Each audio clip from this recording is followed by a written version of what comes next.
Boa noite, pessoal.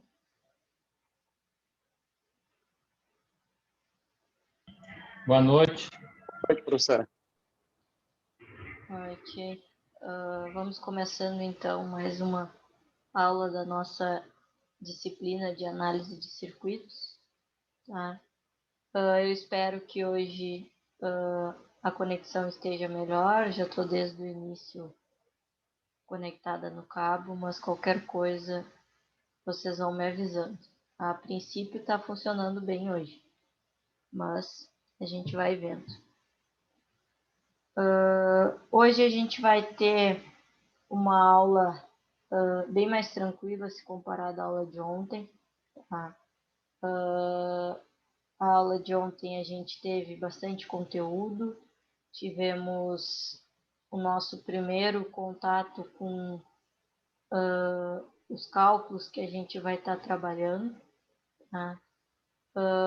Mas a aula de hoje vai ser mais tranquila, tem menos conteúdo, não tem cálculo na aula de hoje, tá?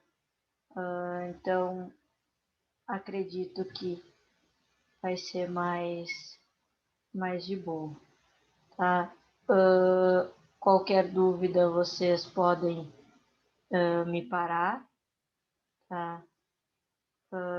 E no final da aula eu já vou mostrar para vocês a nossa lista de exercícios que eu vou estar enviando para aqueles que quiserem ir adiantando, né? Irem conforme vai passando as aulas, tá? Eu já vou estar mandando, vou mostrar ela e vou mandar ela para vocês. Nossa, deixa eu ver aqui. Alguém me chamou. Professora, ontem no final da aula caiu a minha internet, eu não consegui reconectar. É o Matheus. Aí ontem não sei se eu fiz com falta, ontem eu não consegui. Deixa eu dar uma olhada aqui, Matheus. Já vou olhar para ti aqui, enquanto tem mais gente entrando. Não, mas eu coloquei presença, Matheus. Tá, ok, obrigado. De nada.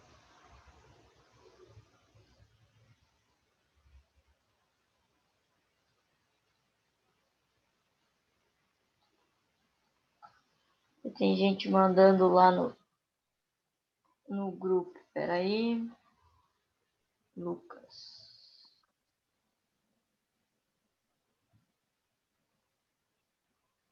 Bom. Vamos. Deixa eu arrumar aqui para ver vocês. Aqueles que estão com a câmera ligada. Tem mais gente chegando. Então, como eu estava falando para vocês, hoje a gente vai... Olá. Olá, boa noite. Nós vamos continuar, então, o conteúdo que a gente começou na aula de ontem, né, que é sobre eletrostática, tá? Que é o primeiro capítulo daquela apostila que o Rafael mandou para vocês lá no grupo, tá? E eu dividi ela em duas partes, até para não ficar mais pesado do que já ficou, né? Ontem já ficou uma aula bem extensa, bem maçante, né? Mas hoje a aula vai ser um pouco menor e a gente não vai ter nenhum cálculo na aula de hoje. Tá? A gente termina então esse capítulo introdutório, né? A gente segue com os conceitos que a gente trabalhou na aula de ontem. Boa noite, professora. Boa noite. Vamos encerrar essa etapa, né, desses conceitos, que, como eu disse, eles vão servir como base, né, para continuação da disciplina. Tá? Então, a gente começa a aula de hoje falando sobre os processos de eletrização. Tá? Eu adiantei um pouco na aula de ontem, até falei do experimento, mas só por cima, assim. E hoje a gente vai ver sobre isso, tá? Então, nós temos três maneiras de eletrizar um corpo. Então, desde ontem, a gente vem falando de questão de carga elétrica, de eletrização, de cargas positivas, cargas negativas, atração, repulsão, e a gente segue nessa linha, tá? E aí a gente vai ver, só deixa eu ver o chat. Ah, não tem problema, Cristo. Sem problemas. E a gente vai ver que nós temos, então, 3 maneiras de estar eletrizando um corpo, tá? Que é através do atrito, do contato e da indução, tá? E a gente vai ter um exemplo para falar sobre esses 3 processos. Tá? O exemplo, então, envolve 3 componentes, 3 elementos, tá? Que é pedaços de papel, tá? Cabelo, tá? E o pente. Aqui tem a fotografia de uma mulher, pela quantidade do cabelo, né? Fica mais fácil, mas poderia ser qualquer pessoa, tá? Então, a partir desses 3 componentes que inicialmente são neutros, tá? A gente vai descrever esses 3 processos. Tá? E a gente começa falando sobre a eletrização por atrito.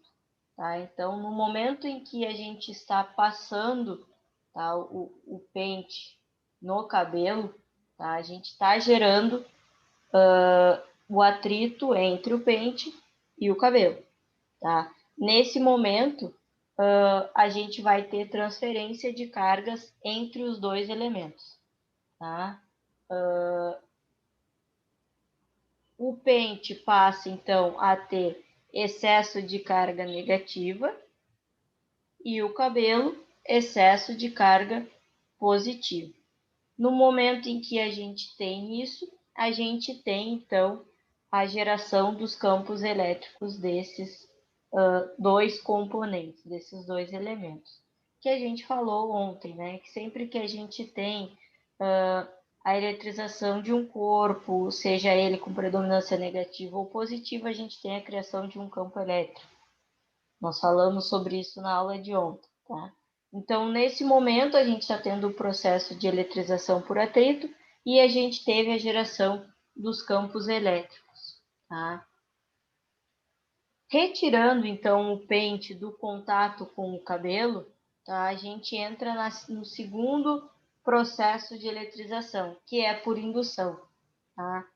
A gente vai aproximar esse pente daqueles pedacinhos de papel, tá?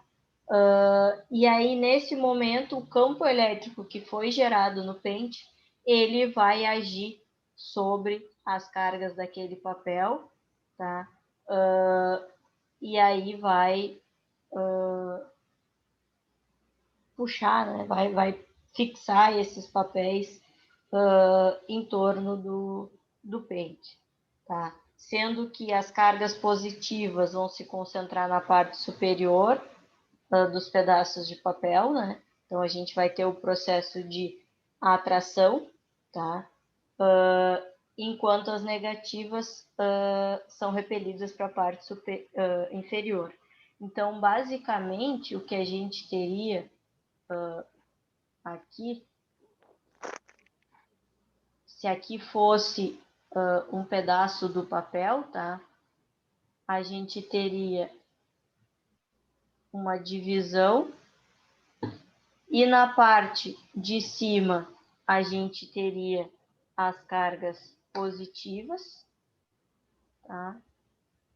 E na parte de baixo a gente teria as cargas negativas.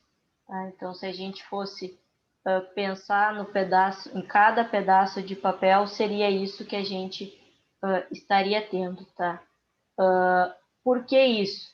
Lembrem que aqui eu falei que no momento em que a gente teve o atrito, o pente assumiu cargas negativas. Então, se o pente tem cargas negativas, o que ele faz? Ele faz com que as positivas fiquem na parte superior do papel, né? E elas sejam atraídas, por isso que o papel vai ficar preso ao pente, tá? Baixando, então, as cargas negativas. Nesse momento, a gente tem, então, a eletrização por indução. Até então, a gente não tem o contato. A eletrização ela acontece sem o contato. É só o fato de aproximar o pente do papel. Tá? devido, então, ao campo que foi criado e falado anteriormente, tá?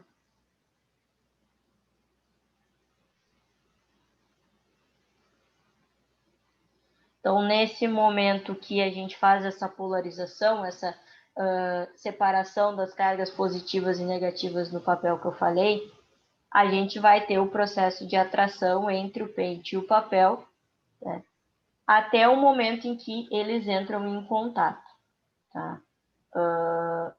E aí, no momento em que há esse contato, alguns elétrons do pente vão se transferir para o papel, tá? De modo que a distribuição espacial das cargas atinge o equilíbrio. E aí a gente vai ter o quê? A gente tinha o excesso de cargas elétricas no pente e a gente tinha a parte do papel com carga positiva. No momento em que a gente tem o contato, a gente diminui as cargas elétricas negativas do pente, passando para o papel, tá? E aí faz essa distribuição e a gente atinge o equilíbrio, tá? Olha isso. Oi. O Leonardo está querendo entrar na sala. Olha, mas não está aparecendo para mim aqui.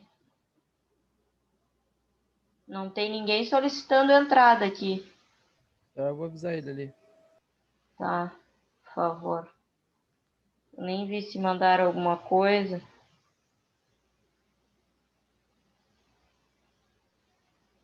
Agora que eu vi ali no grupo, mas não tem solicitação. Já aconteceu isso esses dias com alguém.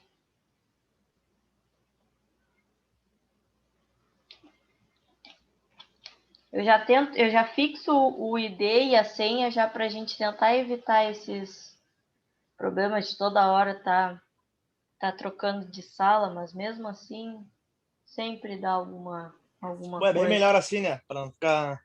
Os outros professores sempre estavam trocando. É que tem ali como tu colocar, né? Aí, tipo, essa aula, ela é... Ó, agora apareceu do Matheus, mas não apareceu do Leonardo. Essa aula eu coloquei o início e o fim, né? Até o dia 26. E aí eu sempre abro a mesma sala no mesmo horário, já está programado. Sempre com o mesmo ID e a mesma senha, que aí não fica trocando. Porque o que acontecia? Tinha gente que tentava acessar num dia com o ID do outro... E aí misturava, então eu achei melhor fazer assim. Mas mesmo Sim, assim sim, a gente melhor. ainda tem problema. Não tá, falou com ele aí que não tá aparecendo aqui? Ou... Acho que foi o Falei, Diego. mandei mensagem para ele. Tá, Mandei beleza. mensagem avisando. Qualquer coisa, só chamar aí. Eu vou seguindo aqui, então.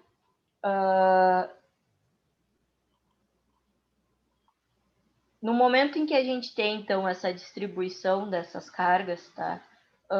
Os dois vão passar a ter carga negativa. Por quê?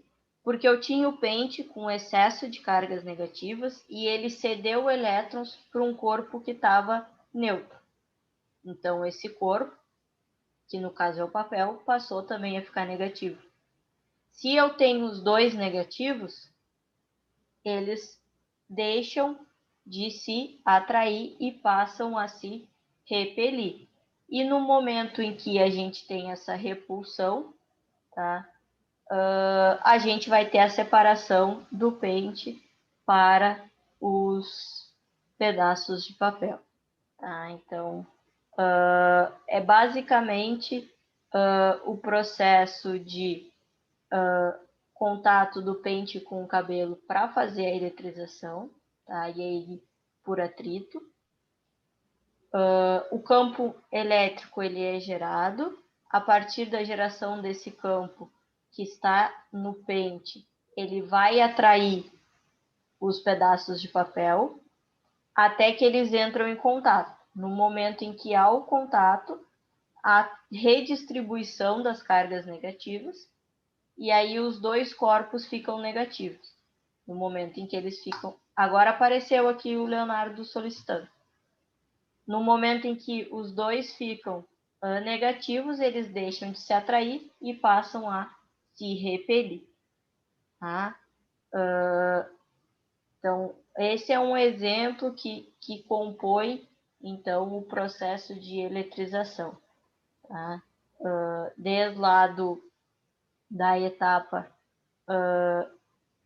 de atrito, tá? Que é o pente no cabelo, da indução, que é o pente se aproximando do papel, até o contato, que é o momento em que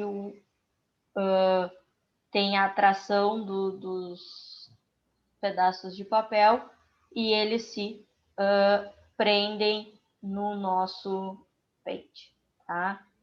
E aí depois a gente tem a separação.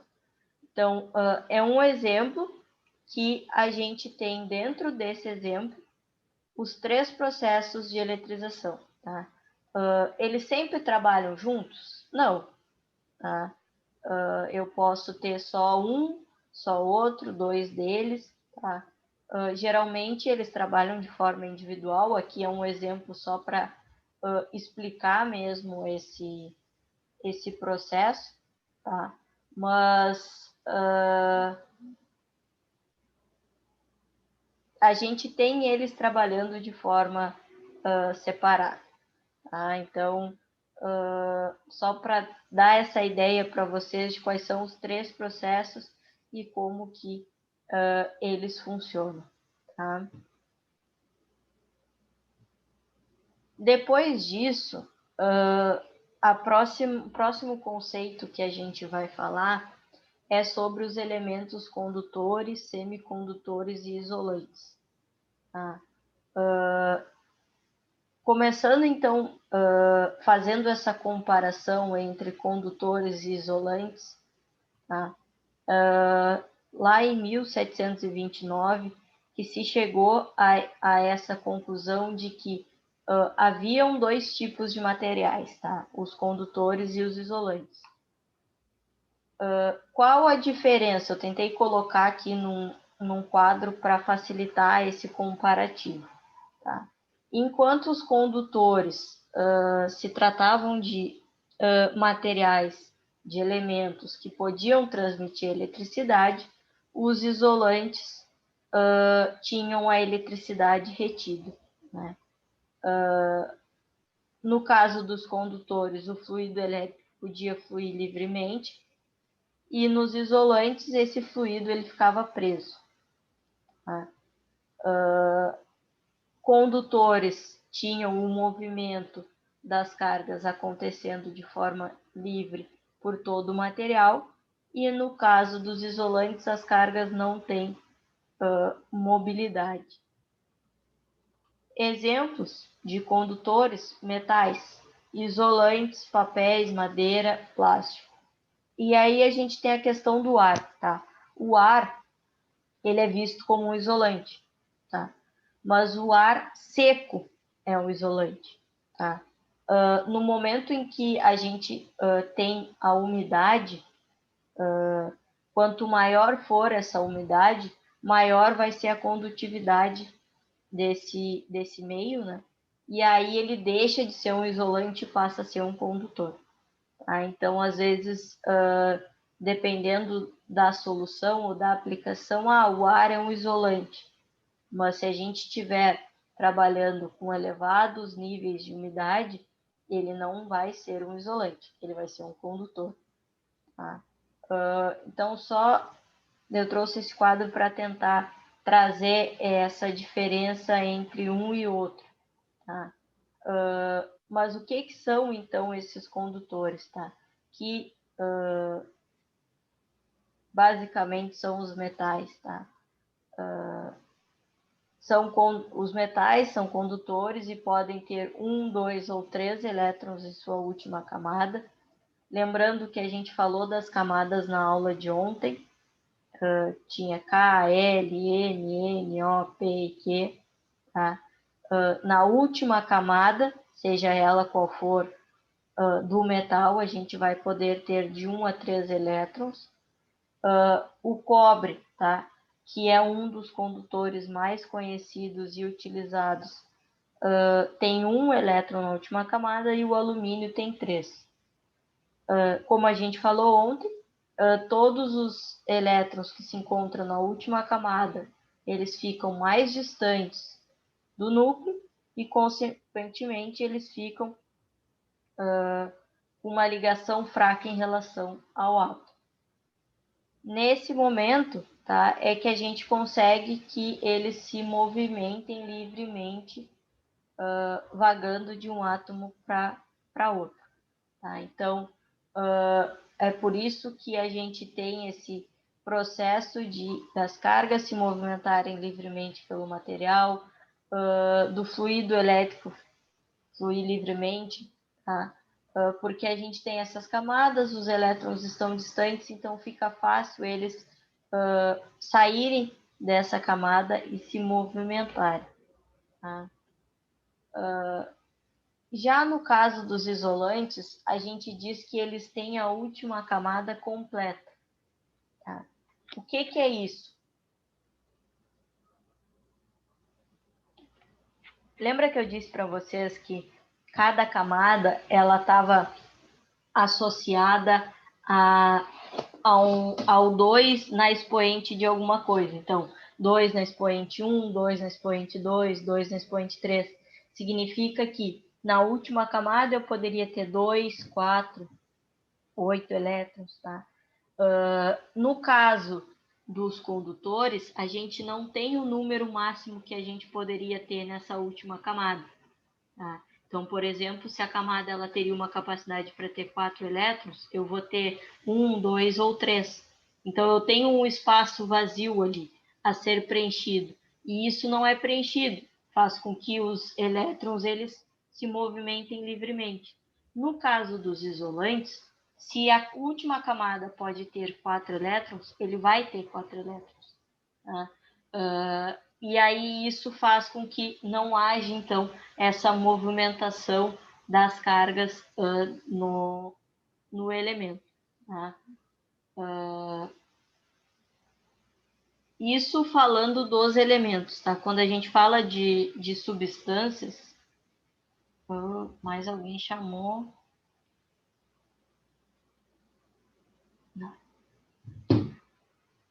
Quando a gente fala de substâncias, aí a gente tem outras questões a avaliar, como eu falei na aula de ontem, questão de como a gente tem a ligação dos átomos, né? Mas isso a gente não vai estar vendo para não entrar tanto na área de química. Tá? E aí, quando a gente fala disso, então, os elétrons, eles vão se movimentar livremente, as cargas vão conseguir fluir, a gente entra na questão dos elétrons livres. Tá? O que são esses elétrons livres? São aqueles que, quando recebem energia, tá? Eles realizam um salto quântico. O que é isso? O que é esse salto quântico? É pular de uma das camadas para outra.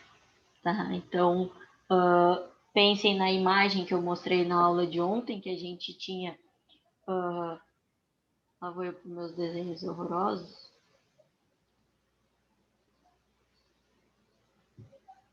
A gente tinha o átomo, né?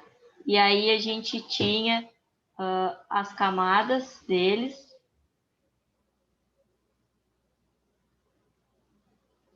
E aí vamos supor que aqui eu tenho 2 elétrons, aqui eu tenho 4, aqui eu tenho 2. O salto quântico significa que esse elétron vai sair de uma camada e vai pular para outra. Então, essa camada passa a ter um só, e aqui eu vou ter um elétron na próxima camada. Isso que é o salto quântico. Tá? Só que quando eles já estão na última camada, tá? Na camada que a gente chama de camada de valência, ou seja, é a camada mais externa do átomo, quando a gente tem esse salto, vamos supor que ele saia daqui, que essa seja a camada de valência, ele não tem outra camada para ir. E aí, nesse momento, a gente diz que ele ultrapassou a barreira potencial. A gente vai falar sobre questão de barreira potencial mais adiante. Tá? E aí, como ele não tem uma camada para ir, ele se torna um elétron livre. Por quê? Porque ele não vai estar preso, ele não vai estar fixado em nenhuma camada. Tá? Essa é a ideia de elétron livre. Tá?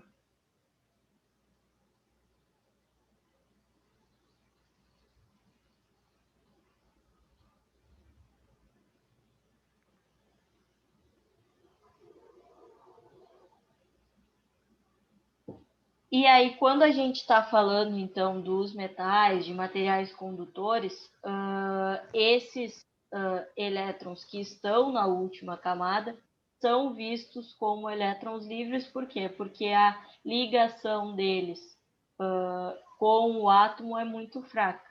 Tá? Então, a gente consegue arrancar, tá? Esses elétrons do átomo através de um campo elétrico externo, então da aproximação de um outro material, tá? A gente aproxima esse material e aí esses elétrons eles tendem a pular e aí a gente vai ter então a atração ou repulsão desse elemento com o material que a gente está aproximando. Tá? E aí esse fato de conseguir sofrer essa ação externa de um campo que faz com que os metais sejam vistos então como os bons condutores. Tá? Diferente, então aqui só uma imagem para falar, mostrar sobre os elétrons livres, né? Que aí eles conseguem, então, dentro do processo, estar se movimentando dentro do átomo, tá? E aí a gente tem o que a gente até então não tinha, tá? Que são os semicondutores. Como eu disse, até então a gente trabalhava com dois tipos de materiais, que eram os condutores e os isolantes. Tá? Até que então se chegou à conclusão de que existia um meio termo, tá? Entre esses dois materiais, que são os semicondutores. Exemplo é o silício, o germânio, que eles vão se comportar tanto como condutor como quanto isolante. Tá? Isso vai depender, então, da maneira como eles vão ser utilizados, da maneira como eles vão estar ligados, tá, ao que a gente chama dos seus vizinhos, né, daqueles elementos que vão estar próximos. E esses semicondutores, eles passaram a ganhar força conforme a gente foi avançando, principalmente na área de eletrônica. Então, avanços na área de eletrônica fizeram com que houvesse também avanço nessa área, né, com esse foco de pesquisa em semicondutores. Tá? Porque até então, essa área não ser tão explorada, a gente não tinha tanta coisa sobre esses materiais. Mas no momento em que passa a se explorar mais essa parte, eles ganham força porque são componentes, são elementos bastante utilizados no meio da eletrônica. Tá? Justamente por eles conseguirem adotar os dois papéis dependendo da necessidade e dependendo da aplicação. Tá? aqui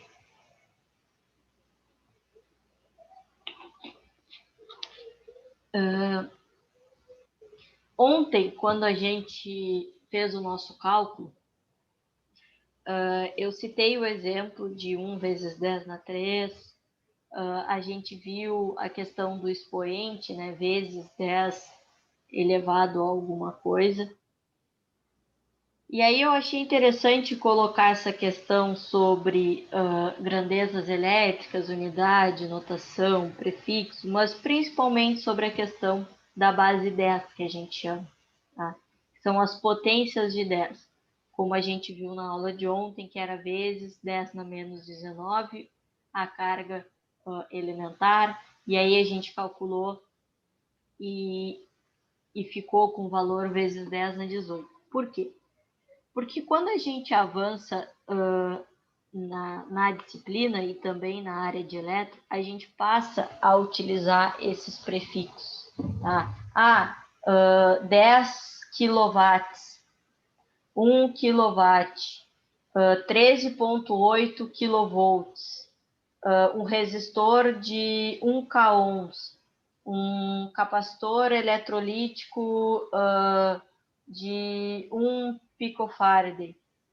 Então, todos esses prefixos passam a ganhar força e passam a ser mais utilizados. E todos eles têm a mesma ideia de base 10, que a gente viu ontem e aprendeu a calcular ontem. Tá? Por que isso? Porque a partir da utilização dessa base, a gente consegue trabalhar com um valor mais confortável. Então, a gente não trabalha com um valor nem muito grande e nem muito pequeno. Tá? E aí aqui eu trago alguns exemplos desses prefixos que são utilizados no sistema internacional. Tá? Então, quando a gente usa o K, por exemplo, 1 kV, a gente sempre vai estar se referindo a 1000, que é a potência 10 na 3. Tá? Quando a gente usa o M maiúsculo, a gente está se referindo a médio. Quer dizer que a gente vai ter o 10 elevado na potência 6. O giga, 10 elevado na potência 9. O tera, 10 elevado na potência 12. Aqui tem 4 exemplos dos múltiplos, que são aqueles que têm expoente positivo, tá? Que a gente vai tratar quando a gente falar de potência, quando a gente falar de tensão, quando a gente falar de resistores, tá? A gente sempre vai trabalhar com esses múltiplos. Já quando a gente falar de capacitores, a gente geralmente vai trabalhar com os submúltiplos, tá? Que é o mili, 10 vezes 10 na 3, o micro, 10 vezes 10 na 6, e aí aqui foi uma coisa que eu notei até mais adiante na apostila, que eles trazem o mili e o micro como M, tá? Mas na verdade o símbolo, isso foi, eu não sei quem fez, tá? A apostila, mas na verdade o símbolo do micro é como se fosse nossa, o amarelo aqui tá muito ruim. Vou pegar outra cor, o vermelho.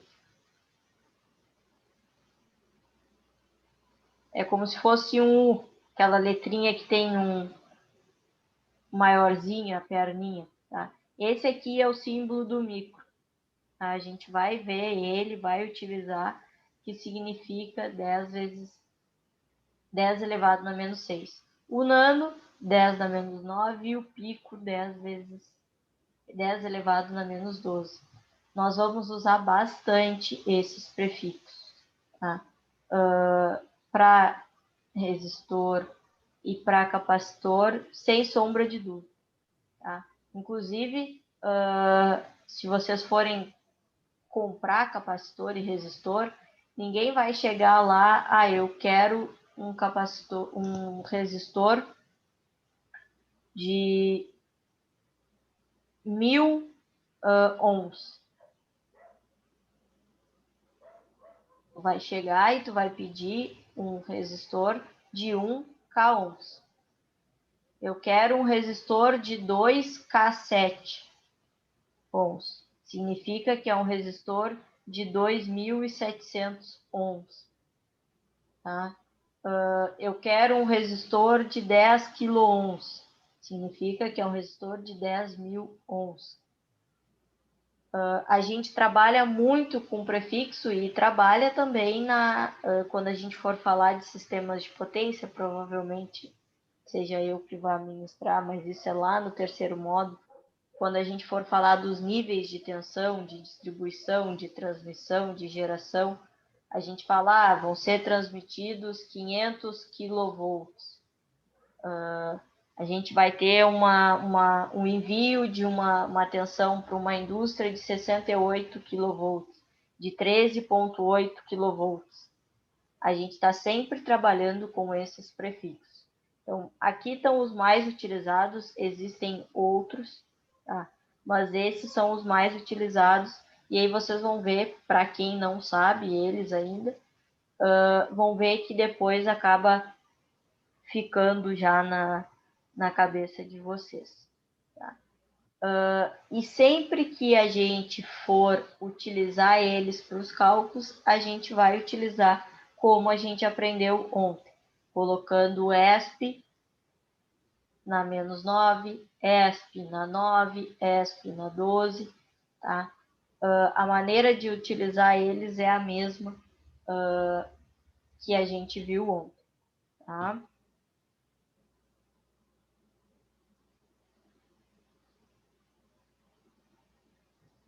E aí eu acabei até falando ontem da questão da importância da gente utilizar a letra minúscula quando ela é minúscula, maiúscula quando ela é maiúscula.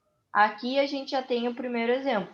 Se eu colocar um M maiúsculo e eu era para colocar um minúsculo, vão entender que eu estou falando de mega ao invés de mili, e vice-versa. Então, é importante a gente estar colocando as letras maiúsculas e minúsculas de forma correta. Isso é um problema para quem escreve as letras todas maiúsculas, né?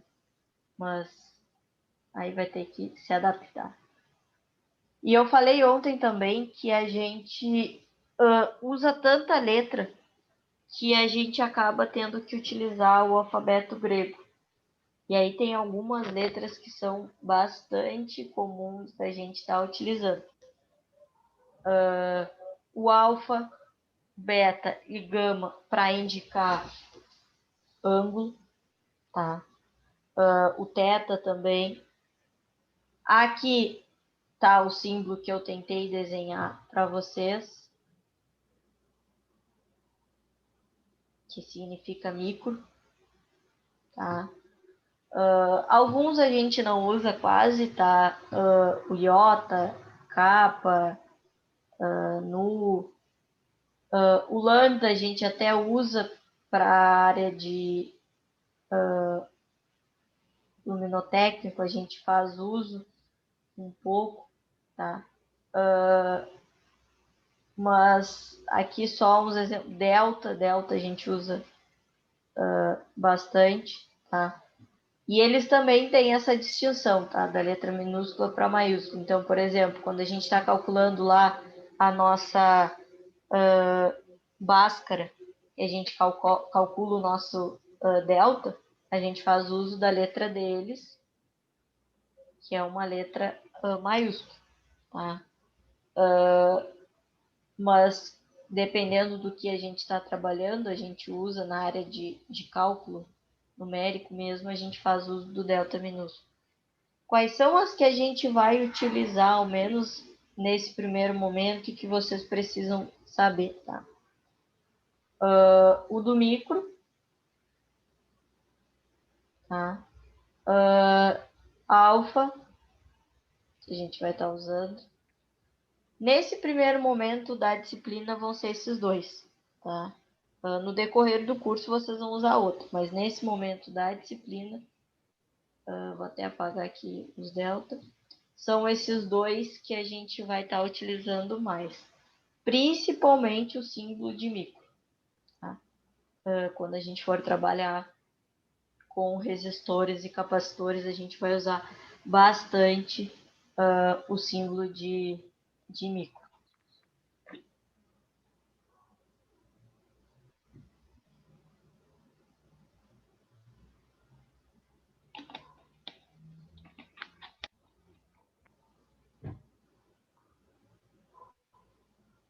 Aqui tem outros, tá?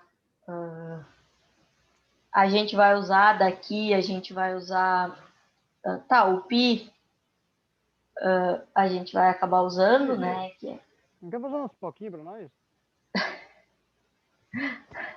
Salgado ou doce? Eu sabia que alguém ia perguntar. Um torresmo? Torresmo é bom, hein?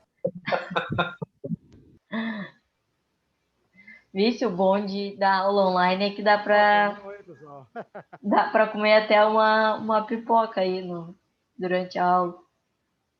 E tomar uma gelada não dá? Porra, Desde que não apareça na câmera, tá tudo certo.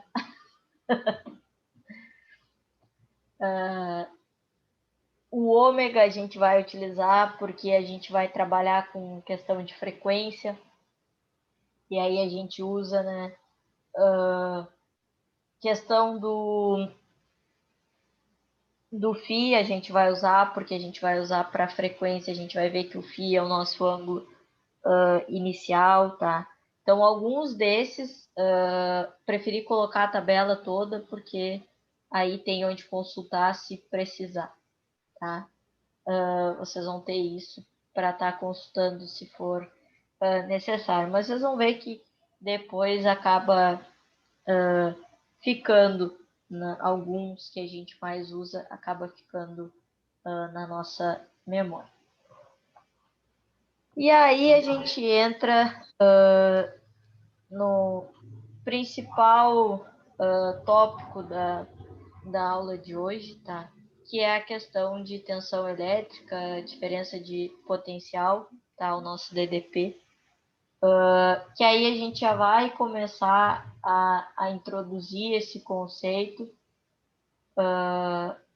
para posteriormente nas aulas a gente avançar em cálculo de potência, lei de Ohm, tá? E outros que são utilizados, são calculados a partir dessa informação. Tá? Então,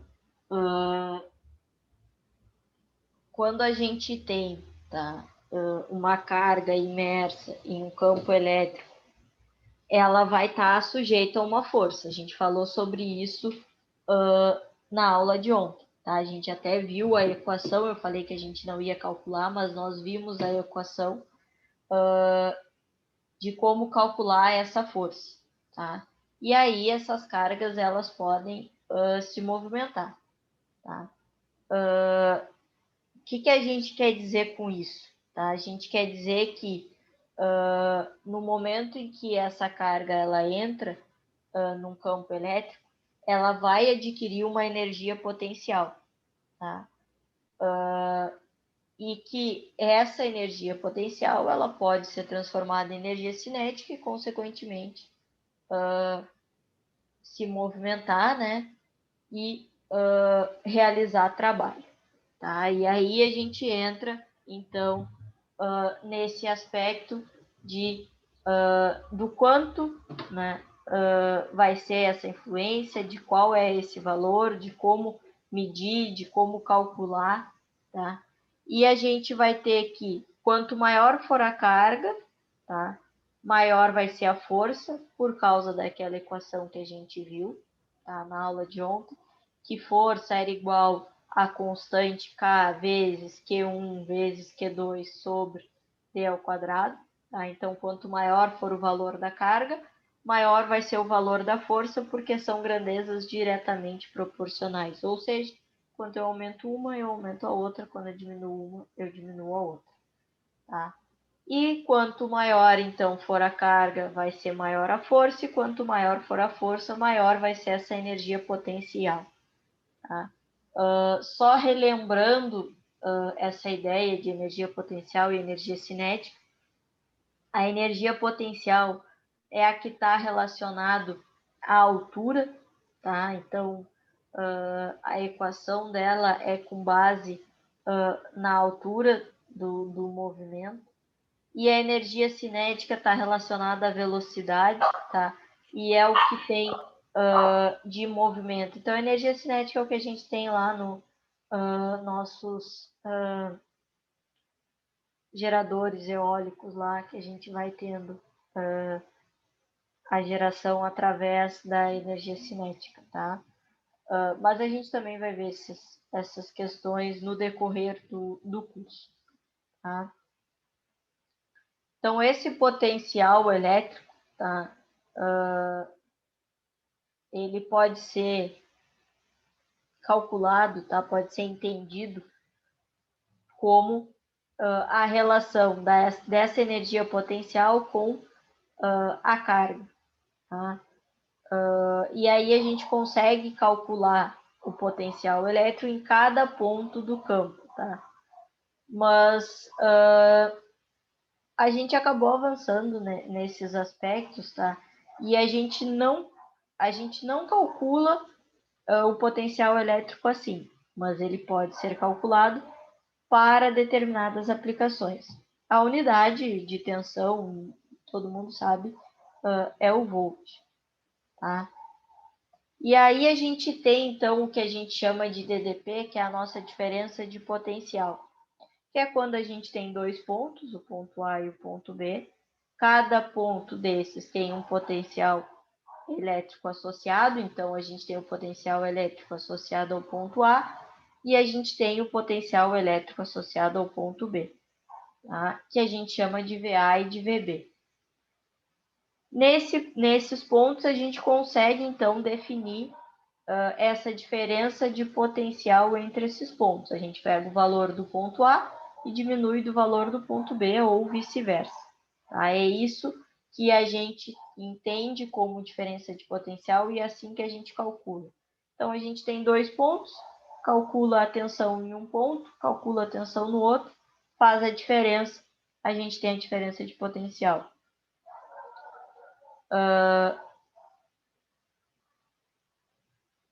Em circuitos elétricos, tá? Essa diferença de potencial é imposta por geradores ou por baterias. Tá? E aqui eu tenho uma imagem só para indicar, então, a simbologia, né, de um gerador de tensão contínua. Tá? E a gente sempre vai ter essa regra.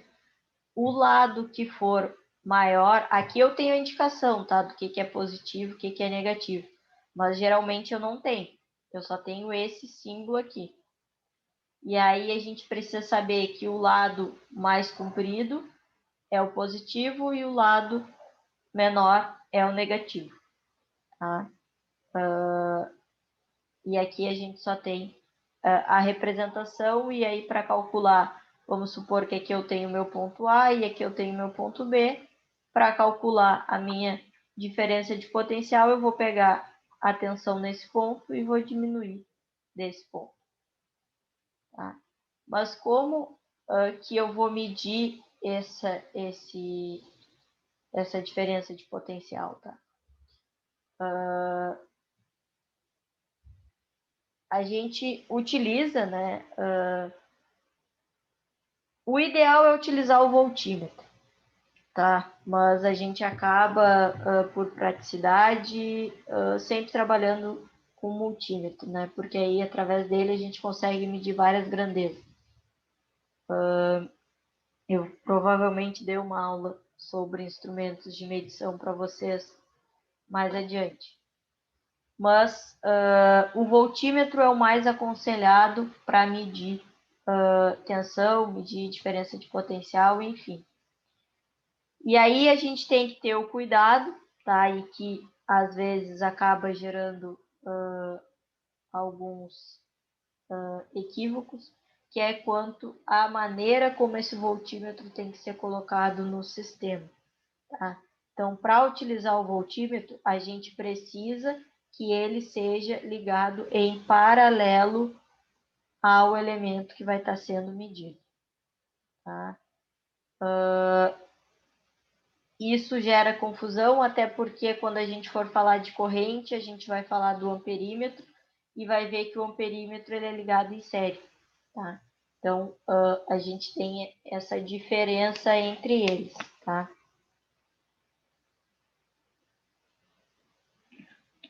E quando a gente fala de um sinal contínuo, a gente tem que estar prestando atenção, então, na polaridade das pontas de prova para estar fazendo a medição.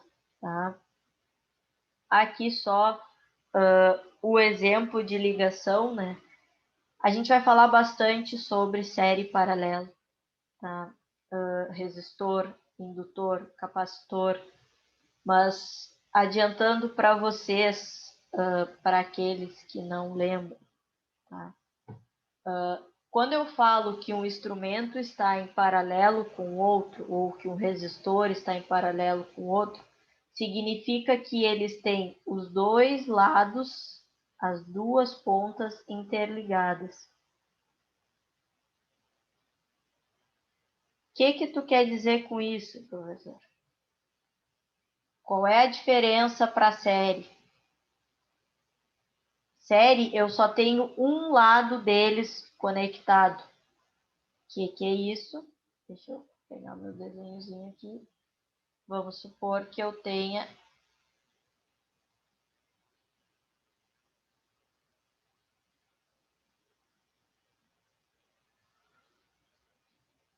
isso aqui. Aqui eu tenho o resistor 1, aqui eu tenho o resistor 2 e aqui eu tenho a minha tensão. Os dois resistores, eles estão em série. Por que eles estão em série? Porque eles só têm uma ponta deles ligada. Essa ponta aqui não está ligada com a outra ponta. Então, eles estão em série. Já aqui eu tenho essa ponta ligada com a ponta do voltímetro e essa ponta ligada com a outra ponta do voltímetro. Tá? Isso significa paralelo. Só dando uma introdução para vocês, mas a gente vai falar bastante disso nas próximas aulas, tá? Então, o que significa? Significa que para medir com o voltímetro uma tensão, eu tenho que pegar os dois lados da minha fonte, ou do meu gerador de tensão, ou do meu elemento que eu quero medir, e colocar as ponteiras do voltímetro em cada uma dessas extremidades.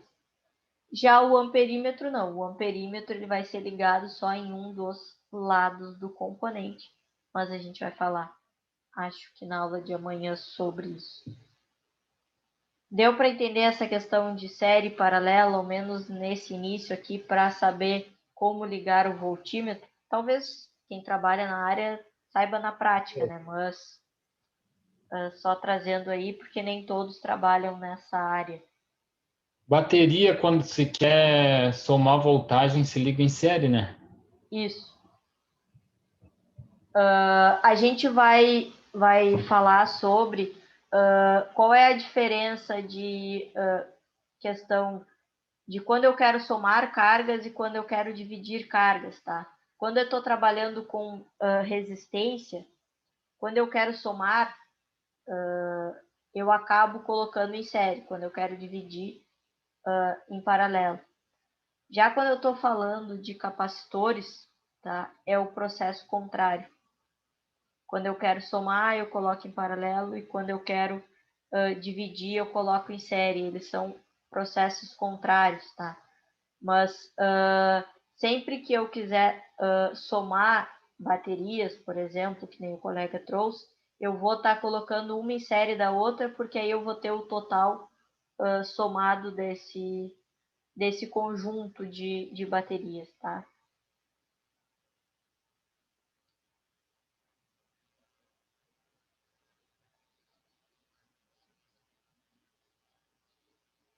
já deu para ver que tem bastante coisa para ver na disciplina, né? Porque tudo eu falo, a gente vai ver na próxima aula, a gente vai ver no decorrer da disciplina. Tem bastante conteúdo nessa disciplina. Mas a gente vai tentando esclarecer tudo aí para vocês.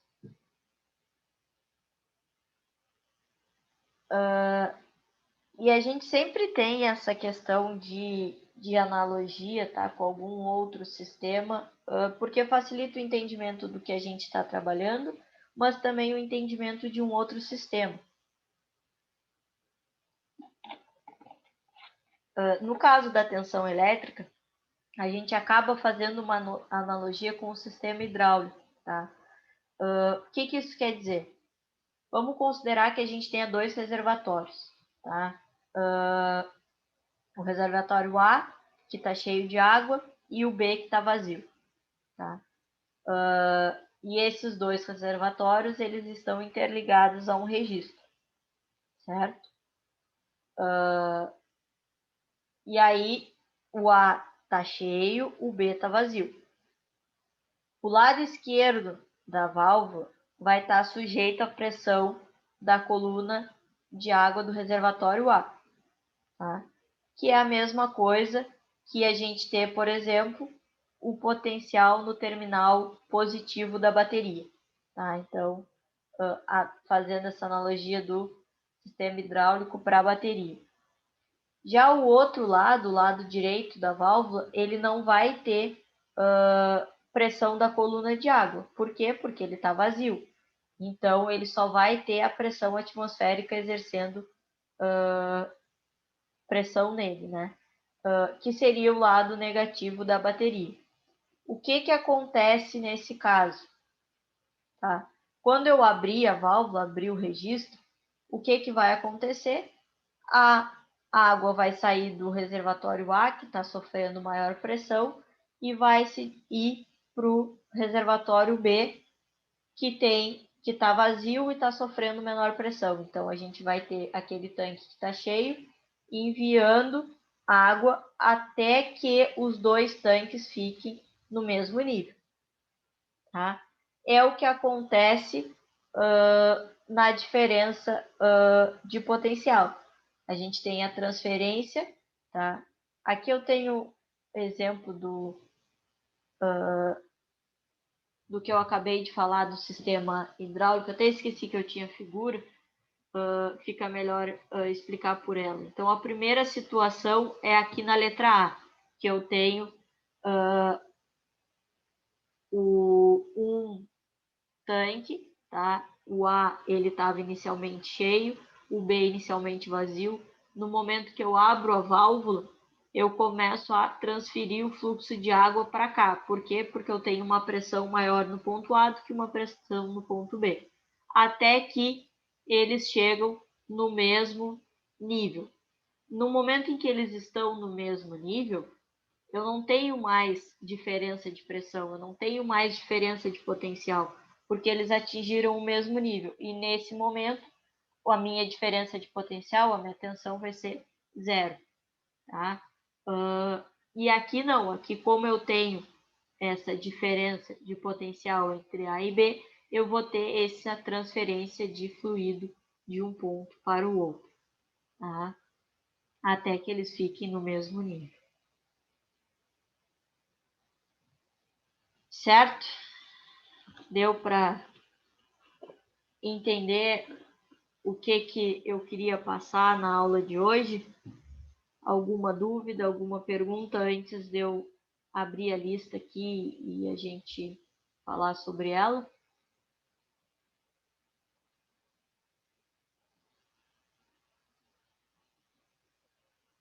Deu para entender tudo certinho, professor. Eu disse que hoje a gente ia ter uma aula um pouco mais tranquila do que a aula de ontem, né? A aula de ontem foi mais pesada. Estou botando a lista aqui para eu mostrar para vocês que eu terminei ela.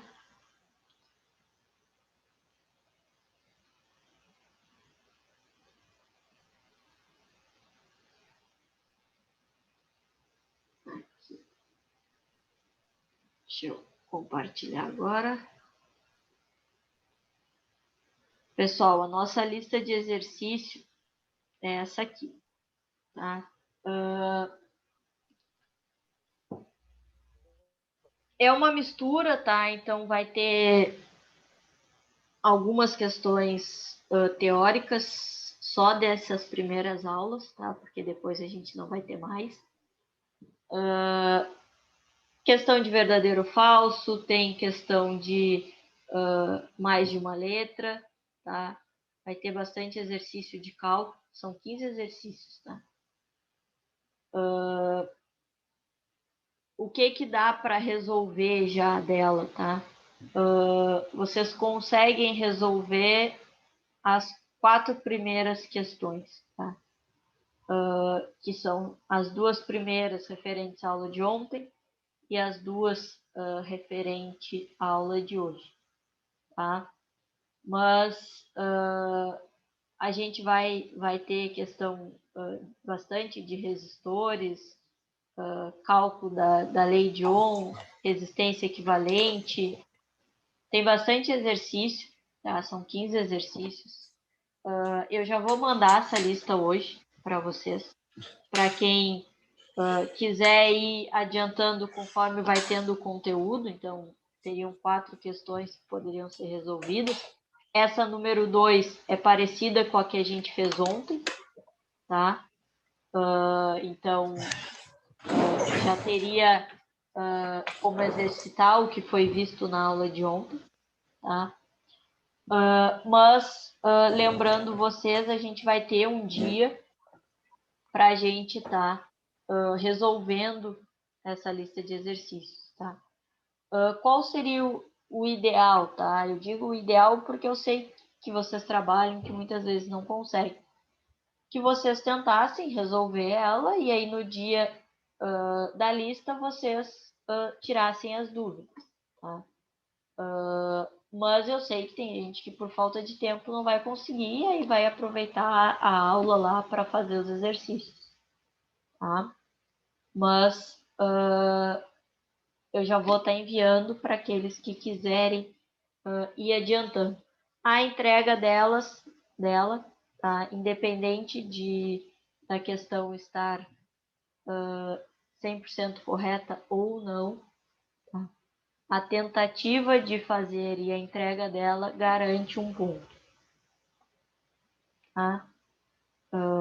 Então, que é para justamente incentivar vocês a resolver, tá? Se quiserem ir resolvendo a lista e tirando dúvidas, pode me chamar, tá? Eu respondo vocês assim que possível, tá? Ou às vezes, que nem hoje, sobra um tempo no final da aula, pode tirar dúvidas sobre, tá? Mas, a princípio, são essas 4 questões, uma só de cálculo e as outras 3 teóricas que vocês poderiam estar resolvendo, tá? Ela tá grande, são 15 exercícios, mas tá bem tranquilo. Vocês vão ver que tá bem condizente com o que a gente está vendo na aula e os exercícios que a gente vai estar fazendo, tá? Eu tinha ficado de mandar isso para vocês antes, então já resolvi mostrar ela e enviar ela para vocês hoje, para quem quiser adiantar, tá? Alguém tem alguma pergunta sobre? Inclusive, se quiserem, eu posso deixar ela aqui um tempinho para resolver já esses exercícios aí. 2 deles a gente viu agora na aula, um agora há pouco, inclusive, o 4. Acredito que vocês já consigam estar resolvendo. Vai colocar hoje lá no grupo, né, o PDF? Já vou mandar lá. Tá, então tá bom. Vou mandar lá assim que acabar, quando eu mandar o PDF da aula, eu já vou mandar a lista. Show de bola. Tá? Como eu tinha dito, hoje a aula era um pouco mais tranquila, diferente das duas próximas aulas, que vão ser aulas tipo a aula de ontem, que vão até mais tarde e que vão ser um pouquinho mais pesadas. Mas eu vou tentando mesclar assim essas aulas para a gente não ter só aula pesada todos os dias, tá? Agora, acho que resolvi o problema, ao menos a minha internet não falhou hoje. Funcionou normal, né? Não falhou. Então tá. Vou fazer a chamada, tá, pessoal? E aí a gente encerra por hoje já, um pouco mais cedo. E nos encontramos amanhã no mesmo horário para a gente seguir com o conteúdo. Eu vou postar ainda hoje, tá? A aula do YouTube lá, para quem quiser tá revendo. Alexson avisou que estava no serviço, Abner também. Carlos. Presente. Christopher. Presente. Cristiano. Presente. Diego. Aqui. Douglas. Presente. Eliezer. Esse Eliezer veio porque acho que na disciplina de desenho ele também não participou. Alguém sabe quem é? Se tá no curso mesmo?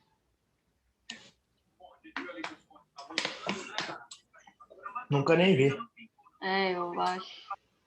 Não lembro dele também. Não lembro. Eu não lembro dele também. Porque eu tava olhando de desenho e aí ele não foi a nenhuma aula, não teve nota, e aí agora também não veio a nenhuma até agora, então eu acho que não tá mais no curso. Felipe.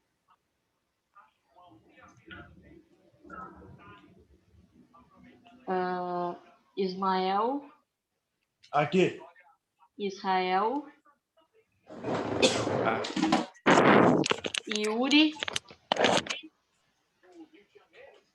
Leonardo. Presente. Lucas, eu acho que foi o que colocou no grupo alguma coisa.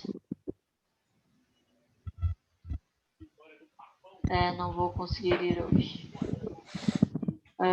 Michael. Presente. Marcos. Aqui.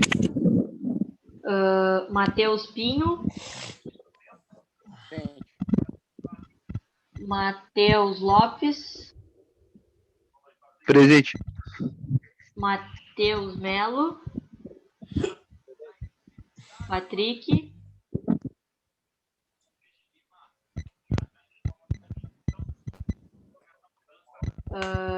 Thiago Holt.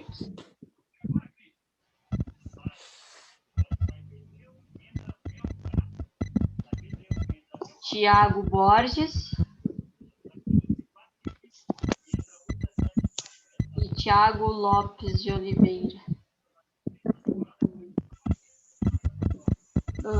Alguém mandou aqui.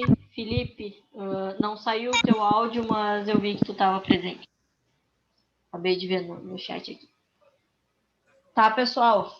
Boa noite, então, a todos. E já mando as coisas lá no grupo e a gente se vê amanhã. Tchau, Valeu, tchau. Boa valeu. noite. Valeu. Valeu, boa noite. Boa noite. Valeu.